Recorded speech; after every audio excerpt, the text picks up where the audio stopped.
ইস্পাতপল্লীর নেতাজি ক্লাবের আজকে অভিভূত হয়ে গেলাম 51 ফুটের মা সরস্বতীকে দেখে।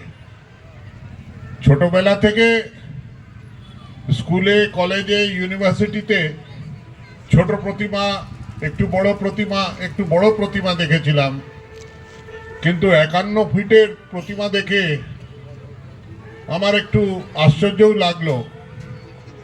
কেননা মা যেভাবে রাজহংসে বসে থাকতেন, হাতে বীণা নিয়ে, সুন্দর সৌম্য রূপ, ওনার সুন্দর কেশ, ওনার মৃগনয়নীর মতন চোখ, আর সেই দেখে এটা কিছু বোঝা যেত।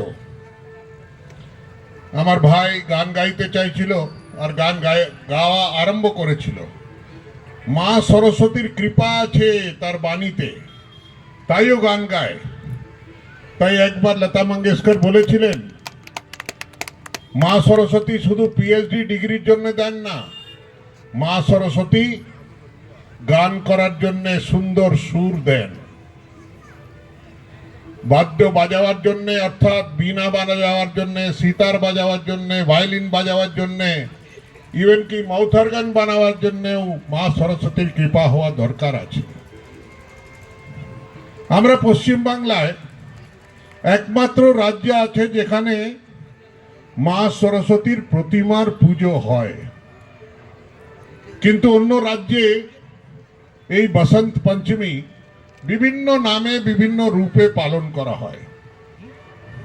কিন্তু আপনারা জানেন, পৃথিবীতে আরেকটা দেশ আছে যেটা এমনিতে জানা যায়, ওটা ইসলামিক দেশ।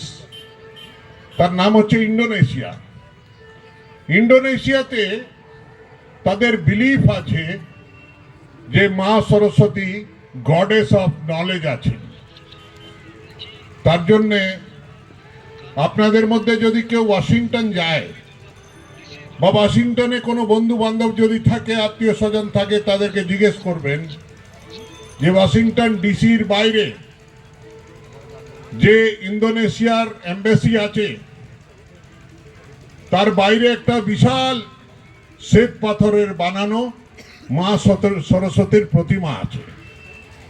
যখন এই প্রতিমার উদ্বোধন করতে ওখানকার বিদেশ মন্ত্রী ওখানে উপস্থিত হলেন, ওনাকে পত্রকাররা জিজ্ঞেস করলো যে আপনি,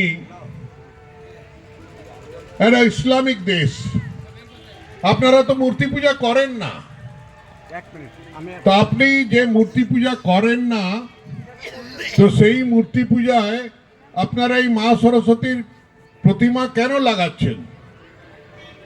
উনি বললেন যে আমার বিলিফ হচ্ছে যে মা সরস্বতী গডেস অফ নলেজ আছেন, আর আমার ফেথ হচ্ছে ইসলামিক। আমি ইসলাম ধর্ম পালন করি, কিন্তু আমার বিশ্বাস আছে যে মা সরস্বতী গডেস অফ নলেজ আছেন, এই জন্য আমরা সেটা পালন করি।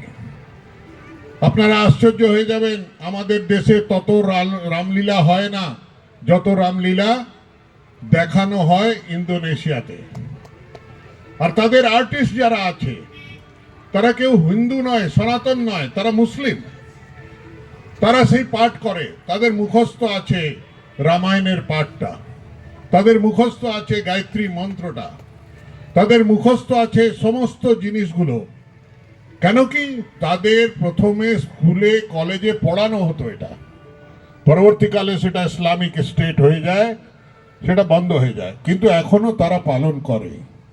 আপনি যদি ইন্দোনেশিয়ার বালিতে এয়ারপোর্টে নামেন, তো বাইরে দেখবেন বিরাট একটা ঘটোৎকচের মূর্তি আছে। আরো একটা চৌরাস্তায় যাবেন, সেখানে দেখবেন অর্জুন কৃষ্ণ নিয়ে মহাভারতের সেই রথ, তার একটা প্রতিমা আছে। সেটা দেখে আপনি অভিভূত হয়ে যাবেন যে আমাদের দেশের সংস্কৃতি তারা কিভাবে পালন করছে। আমরা বাঙালি হয়েও কিন্তু মা সরস্বতীকে আস্তে আস্তে করে ভুলে যাচ্ছি। আমার মনে আছে, আমি ছোটবেলায় বেলপত্রে উপরে কতবার, কয়েক হাজার বার ওম সরস্বতায় নমঃ লিখেছি। পরীক্ষায় উত্তীর্ণ হওয়ার জন্য যা নাম্বার পেয়েছি, পাস করেছি, কলকাতা বিশ্ববিদ্যালয় থেকে ওকালতির ডিগ্রি নিয়েছি, তারপর দেশের সবচেয়ে উচ্চ স্থান সংসদে গিয়ে আমি ল মেকার হয়েছি। গত 34 বছর ধরে আমি ল মেকার আছি। আর আমি এই শিক্ষা, এই আশীর্বাদটা মা সরস্বতীর শ্রীচরণে পেয়েছি।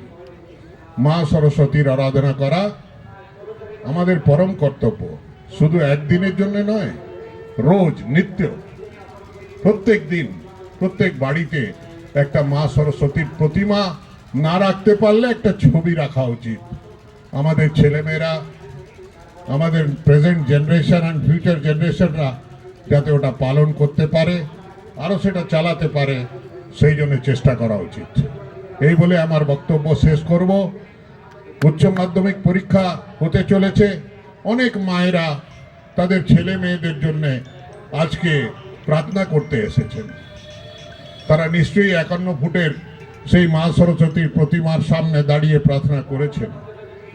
আজকে তাদেরকে বলি যে আপনি তাদের জন্যে প্রার্থনাটা শুধু সরস্বতী পূজা নয়, প্রত্যেক দিন নিত্য দিন করুন। আর শুধু এটা নয়, আমাদের সংস্কৃতি রক্ষা করার জন্য যা যা করণীয় আছে করা উচিত। এই বলে আমার বক্তব্য শেষ করি। আমার শুভেচ্ছা জানাই আপনাদের ছাত্রছাত্রীদেরকে যে তারা ভালো নম্বরে উত্তীর্ণ হোক, ভালো কম্পিটিটিভ এক্সামিনেশনে পাস হোক, ভালো চাকরি পাক, আইএএস, আইপিএস, আইএফএস হোক, আইআরএস হোক। এই আমার ইচ্ছা, আকাঙ্ক্ষা, কল্পনা আর স্বপ্ন। ধন্যবাদ। জয় হিন্দ। বন্দে মাতরম।